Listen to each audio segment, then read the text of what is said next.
ಒಂದು ಘಟನಾ ನಡೀತು. ಬಹಳ ಸುಂದರವಾದ ಘಟನೆ. ಪ್ರೇಮ ಎಷ್ಟು ದೊಡ್ಡ ಸಂಪತ್ತು ಮನುಷ್ಯನಿಗೆ. ಒಬ್ಬ 80 ವರ್ಷದ ಮುದುಕಿದ್ದ. ಅವನೊಂದು ದವಾಖಾನಿಗೆ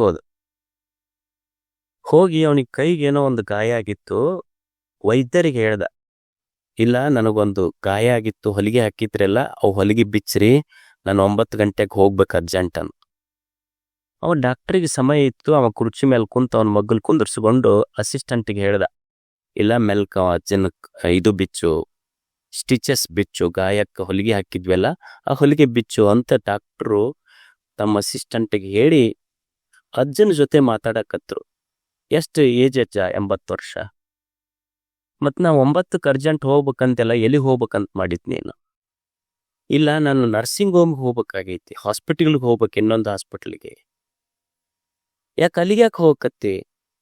ಇಲ್ಲ ನನ್ನ ಹೆಂಡತಿಗೆ ಆರಾಮಿಲ್ಲ, ನಾನು ಅಲ್ಲಿ ಹೋಗೇ ನಾಷ್ಟ ಮಾಡ್ತೀನಿ. ನಾನು ಆರಾಮಿಲ್ಲ ಅಂದ್ರೆ 5 ವರ್ಷದಿಂದ ಆಕಿಗೆ ಪ್ರಜ್ಞೆ ಇಲ್ಲ. ನನ್ನ ಹೆಂಡತಿಗೆ ಕೋಮಾದಾಗದಳಕ್ಕಿ, ಡಿಕ್ಲೈನ್ ಇನ್ ಕಾಗ್ನಿಟಿವ್ ಫಂಕ್ಷನ್ಸ್. ಆಕಿಗೆ ಏನು ರೋಗ ಬಂದಿತ್ತು ಅಂದ್ರೆ ಮೆಮೊರಿ ಲಾಸ್. ಅಂದ್ರೆ ಯಾರು ಕುಂತಾರ, ಯಾರು ಮಾತಾಡ್ತಾರ ಏನು ಅನ್ನೋ ಪ್ರಜ್ಞೆ ಇರಲಿಲ್ಲ ಆಕಿಗೆ. 5 ವರ್ಷದಿಂದ ಪ್ರಜ್ಞೆ ಇರಲಿಲ್ಲ ಆಕಿ.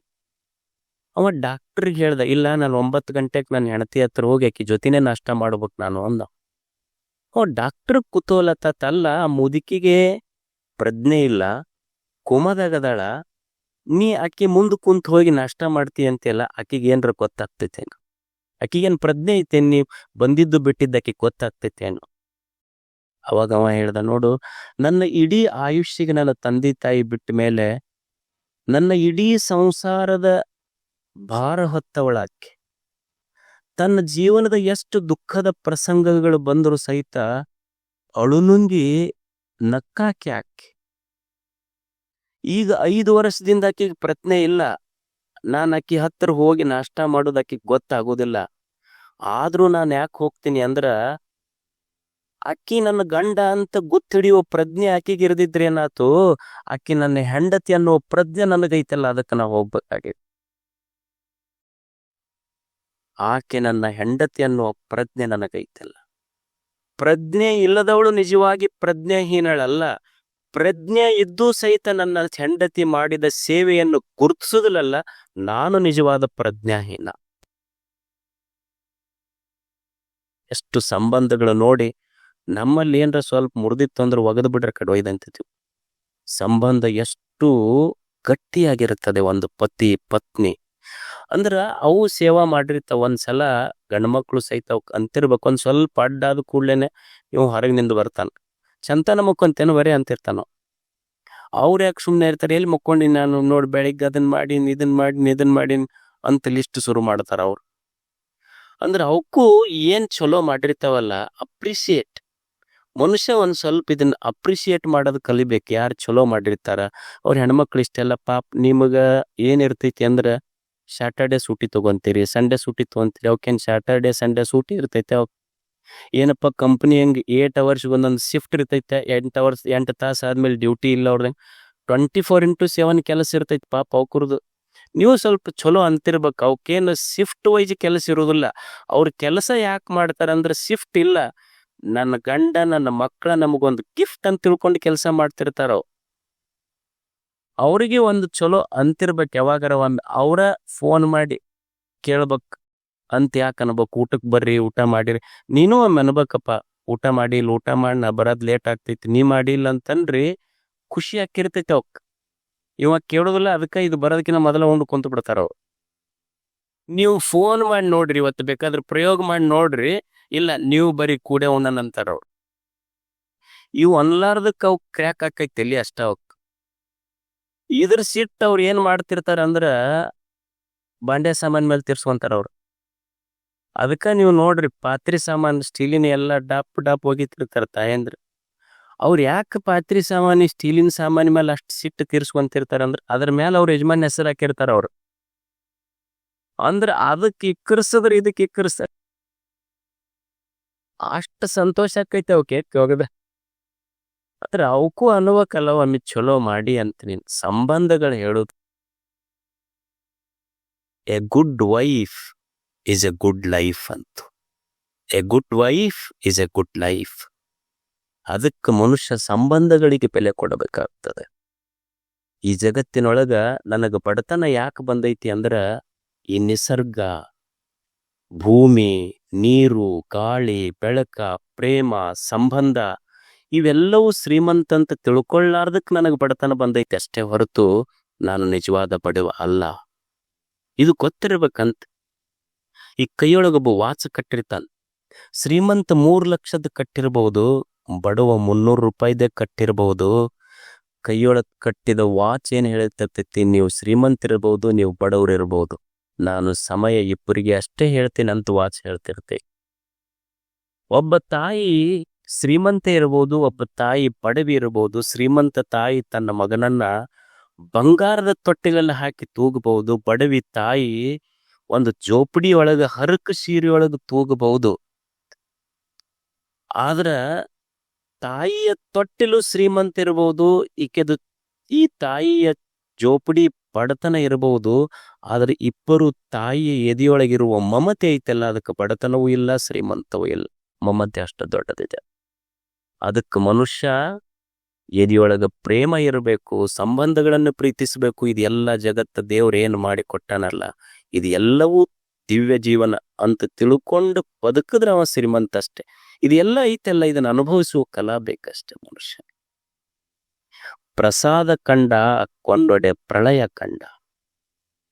ಈ ಶಬ್ದ, ಸ್ಪರ್ಶ, ರೂಪ, ರಸ, ಗಂಧ ಇವೆಲ್ಲ ಏನು ದೇವರಿಟ್ಟಾನ, ಇವು ಪಂಚ ಪ್ರಸಾದಗಳಿವೆ. ಏನು ಕಣ್ಣಿಗೆ ಕಾಣುವ ರೂಪ ಪ್ರಸಾದ, ಕಿವಿಗೆ ಬೀಳುವ ಶಬ್ದ ಪ್ರಸಾದ, ನಾಲಿಗೆಗೆ ಏನು ರುಚಿಸ್ತಿಯಲ್ಲ, ಇವೆಲ್ಲ ಪ್ರಸಾದಗಳಿವು. ಈಗೊಂದು ಹಾಲು ಇರ್ತೈತಿ, ಹಾಲು ನೀನು ದೇವರಿಗೆ ತೋರಿಸಿದಿ ಅಂದ್ರ ಅವನಿಗೆ ನೈವೇದ್ಯ ಮಾಡ್ತಿಲ್ಲ, ರೂಪ ಪ್ರಸಾದ ಇದು. ಅವನಿಗೆ ತೋರಿಸಿದು ನಂದಲ್ಲಪ್ಪ, ಇದು ನಿಂದು, ನೀ ಕೊಟ್ಟ ಪ್ರಸಾದ ಅಂತ ನೀ ಸ್ವೀಕಾರ ಮಾಡ್ತೀಯಲ್ಲ, ರುಚಿ ಪ್ರಸಾದ. ಇದು ದೇವನದಂತ ಸ್ವೀಕಾರ ಮಾಡಿದ ಮೇಲೆ ತೃಪ್ತಿ ಆಗ್ತೈತಲ್ಲ, ಅದು ತೃಪ್ತಿ ಪ್ರಸಾದ, ಆನಂದದ ಪ್ರಸಾದ. ಏನು ಕೆಲಸ ಮಾಡ್ತೀಯಲ್ಲ, ದಿವಸ ಕೆಲಸ ಮಾಡುವಾಗ ದೇವನೇ ಇದು ರುಚಿ ಪ್ರಸಾದ. ಕೆಲಸ ಏನು ಮಾಡಾಕತ್ತೀನಲ್ಲ, ಮಾಡುವ ಪ್ರತಿಯೊಂದು ಕೆಲಸಗಳು ನಿನಗೆ ಅರ್ಪಿಸಕತ್ತೀನಿ, ಇದು ರುಚಿ ಪ್ರಸಾದ. ಮತ್ತು ಬಂದ ಫಲ ನಿನಗೆ ಅರ್ಪಿಸಿ ನಾನು ತಗೊಂತೀನಲ್ಲ, ಅದು ರುಚಿ ಪ್ರಸಾದ. ಕಾರ್ಯ ಮಾಡ್ತೀನಲ್ಲ, ರೂಪ ಪ್ರಸಾದ. ಅದರಿಂದ ಬಂದ ಫಲ ತಗೊಂತೀನಲ್ಲ, ಅದು ರುಚಿ ಪ್ರಸಾದ. ಆನಂದ ಆಗ್ತೈತೆಲ್ಲ, ತೃಪ್ತಿ ಪ್ರಸಾದ. ಜೀವನವೇ ಒಂದು ಪ್ರಸಾದ. ಇದು ಯಾಕೆ ದುಃಖ ಆಗೈತಿ ಅಂದ್ರೆ, ನಾನು ಅನುಭವಿಸುವುದೆಲ್ಲ ನಂದ ಅಂತ ತಿಳ್ಕೊಂಡಿದ್ದಕ್ಕೆ ದುಃಖ ಆಗೈತಿ ಅಷ್ಟ. ಇದು ಅನುಭವಿಸುವ ಪ್ರತಿ ಪ್ರತಿ ಪ್ರತಿ ಅನ್ನದಗಳು ಸಹಿತ ನೀವು ದೇವಸ್ಥಾನದೊಳಗೆ ಹೋದಾಗ ಒಂದು ಅನ್ನದ ಕಾಳು ಬಿದ್ದಿತ್ತಂದ್ರ ಹೆಂಗ ಅದನ್ನ ತಗೊಳ್ಳಾರ್ದಂಗೆ ಕೆಡಿಸ್ಲಾರ್ದಂಗೆ ಹಣಿಗೆ ಹಚ್ಕೊಂಡು ಇದು ದೇವ್ರ ಪ್ರಸಾದ ಅಂತ ಉಣ್ತೀರಲ್ಲ, ಹಂಗ ಬದುಕಿನ ಪ್ರತಿಯೊಂದು ಕ್ಷಣಗಳಲ್ಲಿ ನನ್ನ ತಟ್ಟೆಯಲ್ಲಿ ಬಿದ್ದ ಪ್ರಸಾದ ಇದು ದೇವನದು, ನಂದಲ್ಲ ಅನ್ನೋ ಭಾವದಿಂದ ಬದುಕಿ ಬಿಟ್ಟರೆ ದುಃಖವೇ ಬರುವುದಿಲ್ಲ ಜೀವನದೊಳಗ. ಇದು ಪ್ರಸಾದ. ಇದು ಕ್ಷಣ ಇದು ಗೊತ್ತಿರ್ಬೇಕು, ಭಗವಂತನೇ ನಾ ಏನ್ ಅನುಭವಿಸಕತ್ತೀನಲ್ಲ, ಇದು ನೀ ಕೊಟ್ಟ ಪ್ರಸಾದ ಅಂತ ತಿಳ್ಕೊಂಡಿರ್ಬೇಕಷ್ಟೇ. ಇದು ಗುಹೇಶ್ವರ ಕಂಡ ಇರಲು ಭ್ರಾಂತಿ ಕಂಡ. ಭ್ರಾಂತಿ ಇದರ ಅರ್ಥ ಇರುವುದು ಸತ್ಯ, ದಿವ್ಯಮಯ ಐತಿ ಜಗತ್ತು. ಜಗತ್ತಿನೊಳಗೆ ಏನೇನೈತಿ ಅದೆಲ್ಲ ದಿವ್ಯವಾಗೈತಿ, ಆದ್ರೆ ನನ್ನ ಕಣ್ಣಿಗೆ ಗೊತ್ತಿಲ್ಲ, ಬರೀ ಭ್ರಾಂತಿ ಕಾಣಕತ್ತೈತಿ. ಭ್ರಾಂತಿ ಇದರ ಅರ್ಥ ಸುಮ್ಮನೆ ಸಾದಾ ಹೇಳ್ಬಿಡ್ತೀನಿ ನಿಮಗೆ. ಭ್ರಾಂತಿ ಇದರ ಅರ್ಥ ಏನು ಅಂದ್ರ, ಇರುವುದೊಂದು, ನೀ ತಿಳ್ಕೊಂಡಿದ್ದು ಇನ್ನೊಂದು. ಉದಾಹರಣೆ ಅಂದ್ರ, ಈಗ ಸಾಯಂಕಾಲ ಎಲ್ಲೋ ಹೋಗ್ತಿರ್ತೀರಿ, ಹೋಗುವಾಗ ಒಂದು ಹಿಂಗ ಹಗ್ಗ ಬಿದ್ದಿರ್ತೈತಿ. ಯಪ್ಪ ಹಾವು ಅಂತ ಅಂದಿರಿಲ್ಲ, ಅಲ್ಲೈತೇನು? ಮತ್ ಭಯ ಆಗಿ ಬೆವರೆಲ್ಲ ಬಂದೈತೆ ಇಲ್ಲ? ಸುಳ್ಳೇನು? ಬೆವರು ಬಂದಿದ್ದು ಸುಳ್ಳಿಲ್ಲ, ಭಯ ಆಗಿದ್ದು ಸುಳ್ಳಿಲ್ಲ, ಮತ್ತೈತೇನು? ಇಲ್ಲ. ಅಂದ್ರ ಇರುವ ಹಗ್ಗದಲ್ಲಿ ಇಲ್ಲದ ಹಾವಿನ ಭಾಸ ಆಗ್ತೈತಲ್ಲ, ಅದಕ್ಕೆ ಭ್ರಾಂತಿ ಅಂತ ಕರೀತಾರೆ. ಅಂದ್ರೆ ಇರುವುದೇನೈತಿ? ಹಗ್ಗ. ತಿಳ್ಕೊಂಡಿದ್ದೇನು? ಹಾವ.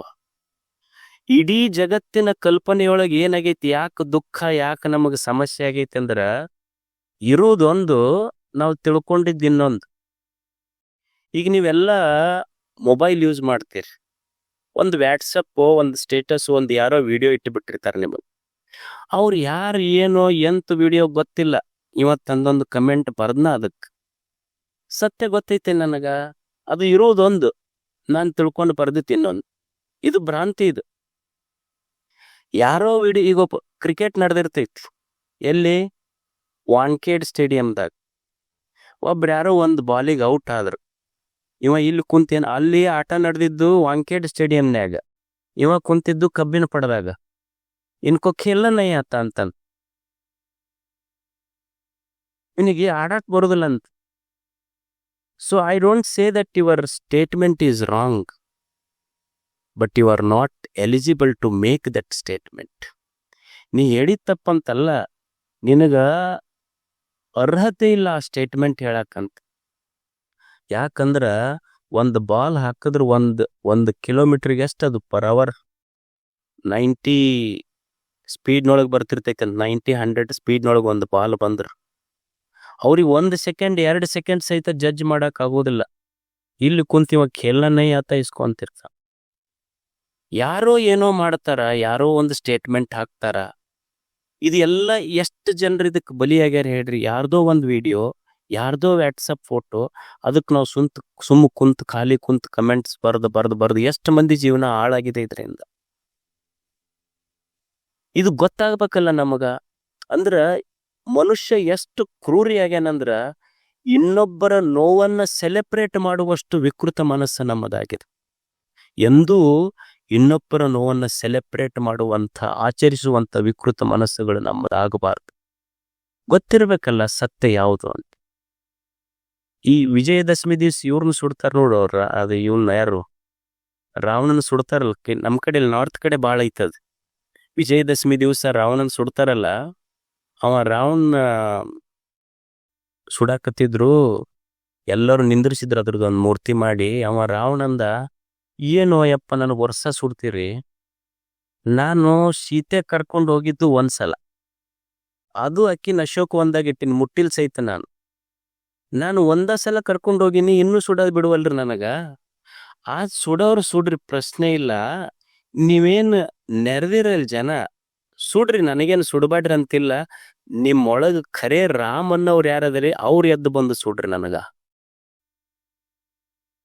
ರಾಮ್ ಅನ್ನೋರು ಇದ್ರು ಬಂದು ಸುಡ್ರಿ ನನಗ. ಸಾಧ್ಯ ಐತೇನಿದು? ಅಂದ್ರೆ ಎಲ್ಲಾ ವ್ಯಕ್ತಿಗಳಲ್ಲಿ ಸ್ವಲ್ಪ ಹೆಚ್ಚ ಸ್ವಲ್ಪ ಕಡಿಮೆ ಇರ್ತಾವ. ಮನುಷ್ಯ ಗೊತ್ತಿರ್ಬೇಕಲ್ಲ ಇದು ಯಾವುದು ಸತ್ಯ ಯಾವುದು ಅಸತ್ಯ. ಅಂದ್ರೆ ಒಂದು ಸಣ್ಣ ಕಮೆಂಟ್ ಎಷ್ಟು ಮನುಷ್ಯನಿಗೆ, ಯಾಕಂದ್ರೆ ಮನಸ್ಸಿಗೆ ನೋವು ಮಾಡಿಬಿಡ್ತದೆ ಎಷ್ಟೋ ಮಂದಿಗೆ. ಸೂಫಿ ಫಕೀರ್ ಐತವಪ್ಪ, ಅವನ ಹೆಸರು ಮನ್ಸೂರ್ ಅಂತ ಹೇಳಿ.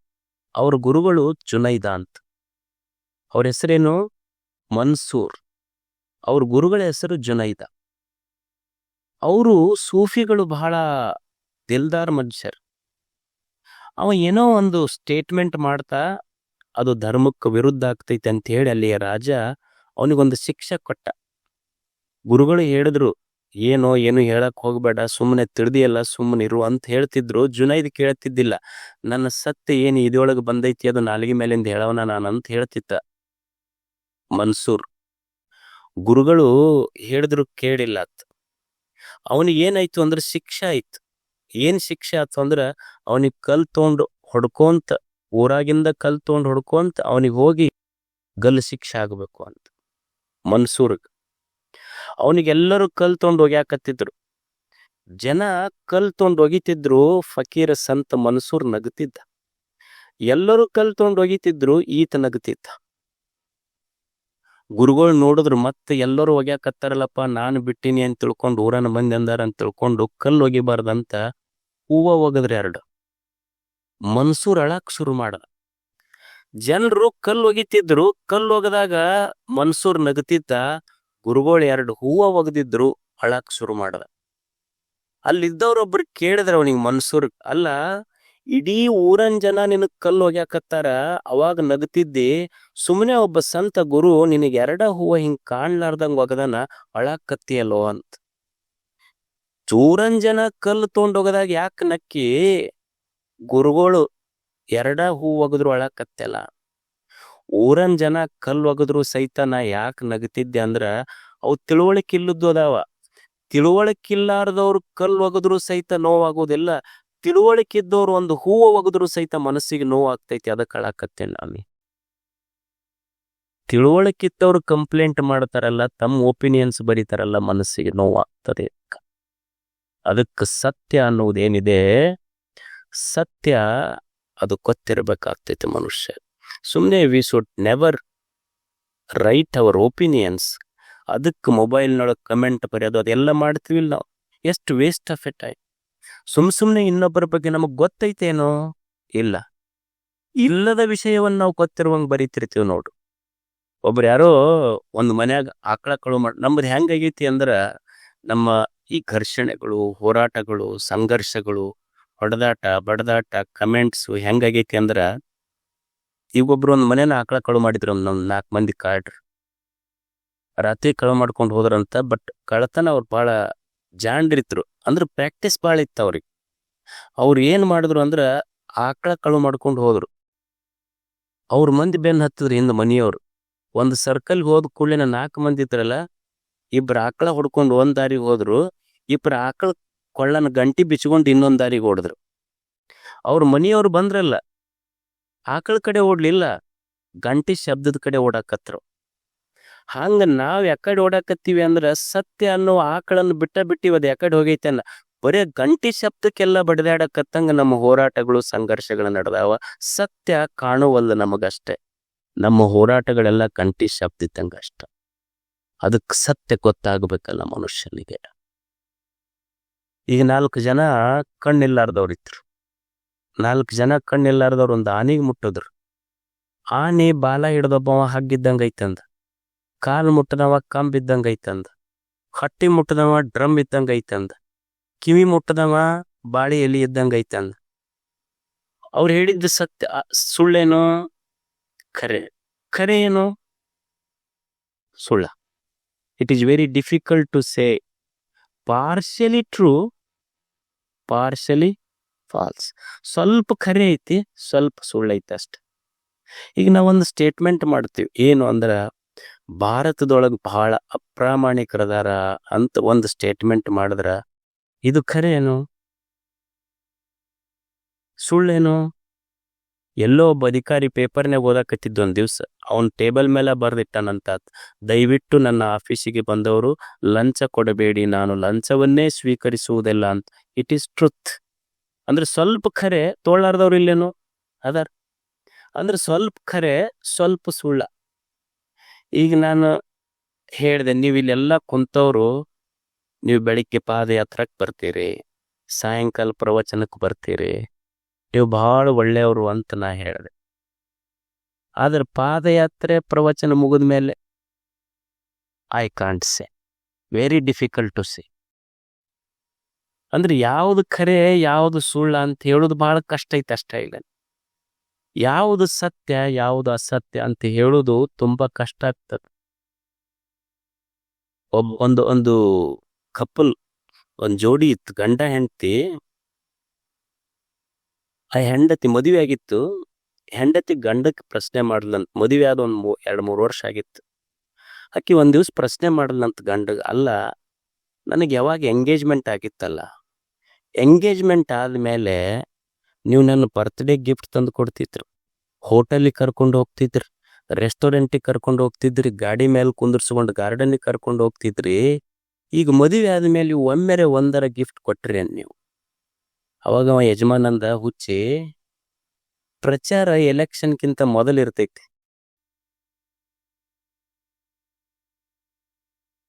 ಪ್ರಚಾರ ಎಲೆಕ್ಷನ್ಗಿಂತ ಮೊದಲ. ಎಲೆಕ್ಷನ್ ಆದ್ಮೇಲೆ ಯಾರು ಪ್ರಚಾರ ಮಾಡೋದಿಲ್ಲ. ಅದು ಎಲೆಕ್ಷನ್ ಮೊದಲಿತ್ತು, ಅವಾಗೆಲ್ಲ ಪ್ರಚಾರ ಭಾಳ ಮಾಡೀವಿ. ಈಗೆಲ್ಲ ಎಲೆಕ್ಷನ್ ಮುಗ್ದೈತಿ, ಈಗೇನು ಪ್ರಚಾರ ಇಲ್ಲ. ಮಾಡಿಲ್ಲೇನು ಬಿಟ್ಟನಲ್ಲೀಗ. ಯಾವುದು ಖರೆ ಯಾವುದು ಸುಳ್ಳು, it is very difficult to say. ಅದಕ್ಕೆ ನಮಗೆ ಗೊತ್ತಿರಬೇಕು, we are not the lovers of truth, we are lovers of opinions. ಅದಕ್ಕೆ ನಾವೇನಾಗಬೇಕು ಅಂದ್ರೆ, ಸತ್ಯವನ್ನು ಪ್ರೀತಿಸಬೇಕೆ ಹೊರತು ಅಭಿಪ್ರಾಯಗಳನ್ನು ಪ್ರೀತಿಸುವರಾಗಬಾರ್ದು. ಜಗತ್ತಿನೊಳಗೆ ಸ್ವಲ್ಪ ಹೆಚ್ಚ ಕಡಿಮೆ ಇರ್ತದೆ. ಈ ಜಗತ್ತನ್ನು ನಾವು ಬದಲಾವಣೆ ಮಾಡ್ಲಿಕ್ಕಾಗೋದಿಲ್ಲ, ಸೃಷ್ಟಿಯನ್ನು ಬದಲಾವಣೆ ಮಾಡ್ಲಿಕ್ಕಾಗೋದಿಲ್ಲ. ನನ್ನನ್ನು ನಾನು ಬದಲಾವಣೆ ಮಾಡಿಕೊಂಡು ಬದುಕಬೇಕಾಗ್ತದೆ. ಮನುಷ್ಯನ ಬದುಕು ಒಂದು ಶಾಂತಿ ಸಮಾಧಾನದ ಬದುಕಾಗಬೇಕಾದ್ರೆ ಅವ ಸೃಷ್ಟಿಯನ್ನ ಬದಲಿಸ್ಬೇಕಂತಿಲ್ಲ. ಏನು ಬದಲಿಸ್ಲಿಕ್ಕಾಗ್ತೈತಿ ಸೃಷ್ಟಿಯೊಳಗ? ಈ ಖಾರ ಐತಿ, ಮೆಣಸಿನಕಾಯಿ ಖಾರ ಬದಲಿಸ್ಲಿಕ್ಕಾಗತ್ತ? ಹುಣಚಿ ಹುಳಿ ಬದಲಿಸ್ಲಿಕ್ಕಾಗ್ತೈತಿ? ಏನು ಬದಲಿಸ್ಲಿಕ್ಕಾಗೋದಿಲ್ಲ ನಮಗ. ಸೃಷ್ಟಿಯನ್ನ ಬದಲಿಸ್ಲಿಕ್ಕಾಗೋದಿಲ್ಲ. ಸೃಷ್ಟಿಯನ್ನು ನೋಡುವ ನಮ್ಮ ದೃಷ್ಟಿ ಬದಲಾಗಬೇಕು. ಇಲ್ಲಿ ಸೃಷ್ಟಿಯನ್ನ ಬದಲಾಯಿಸ್ಲಿಕ್ಕಾಗೋದಿಲ್ಲ. ಸೃಷ್ಟಿಯನ್ನ ನೋಡುವ ನಮ್ಮ ದೃಷ್ಟಿ ಬದಲಾಯಿಸಬೇಕು. ಸಂಬಂಧಗಳ ಬದಲಾಯಿಸ್ಲಿಕ್ಕಾಗೋದಿಲ್ಲ. ಶಬ್ದಗಳನ್ನ ಬದಲಿಸಿ ಬದುಕಬೇಕು. ಮಿತ್ರರನ್ನ ಬದಲಿಸ್ಲಿಕ್ಕಾಗೋದಿಲ್ಲ. ನಮ್ಮ ಚಾರಿತ್ರ್ಯವನ್ನ ಬದಲು ಮಾಡಿಕೊಂಡು ಬದುಕದಿ ಅಂದ್ರ ಜೀವನವೇ ಒಂದು ಸುಂದರ ಆಗ್ತದೆ. ಇಲ್ಲಿ ನಮ್ಮ ದೃಷ್ಟಿ ಬದಲಾಗಬೇಕಾಗ್ತದೆ. ನೀವು ದೇವಸ್ಥಾನಕ್ಕೆ ಹೋಗಿರ್ತೀರಿ, ದೇವಸ್ಥಾನಕ್ಕೆ ಹೋದಾಗ ಏನು ಇದಿರ್ತೀರಿ? ಅಲ್ಲಿ ಏನೂ ಇಲ್ಲ. ಸುಮ್ಮನೆ ಒಂದು ಅಕ್ಕಿ ನೀವು ಮಾಡಿದ ಅನ್ನ, ಮನ್ಯಾಗ ಅನ್ನ ಇದ್ದಿದ್ದಲ್ಲಿ ಪ್ರಸಾದ ಆಗ್ತೈತಿ. ಇಲ್ಲಿಯ ನೀರು ಅಲ್ಲಿ ತೀರ್ಥ ಆಗ್ತೈತಿ. ನೀವು ಕೊಟ್ಟು ಒಯ್ದ ಹಣ್ಣ ಅಲ್ಲಿ ಪ್ರಸಾದ ಅಂತ ಎಲ್ಲರಿಗೆ ಕೊಡ್ತೀರಿ. ಏನು ಬದಲಾಗಿದೆ ಹೇಳು? ಮನ್ಯಾಗ ಒಯ್ದ ಬಾಳಿ ಹಣ್ಣ ಗುಡ್ಯಾಗೂ ಐತಿ. ಮನ್ಯಾಗ ಹಣ್ಣಿತ್ತು, ಗುಡ್ಯಾಗ ಪ್ರಸಾದ ಆತಲ್ಲ. ಬದಲಾವಣೆ ಮಾಡಿದ್ದೇನು? ಏನು ಹಣ್ಣು ಬದಲಾಗಿಲ್ಲ. ಹಣ್ಣನ್ನು ನೋಡುವ ನಮ್ಮ ಕಣ್ಣು ಬದಲಾಗಿದ್ದಕ್ಕೆ ಅದು ಪ್ರಸಾದ ಆಗೈತೆ ಅಷ್ಟೇ. ಕಣ್ಣು ಬದಲಾಗಬೇಕಾಗ್ತದೆ. ಸೃಷ್ಟಿ ಬದಲಾಗುವುದಿಲ್ಲ. ನಮ್ಮ ದೃಷ್ಟಿಯನ್ನ ಬದಲು ಮಾಡಿಕೊಂಡು ನಾವು ಬದುಕೋಣ ಅನ್ನುವಂಥ ಮಾತು ಹೇಳಿ ತಮಗೆಲ್ಲ ಶರಣಾರ್ಥಿಗಳು.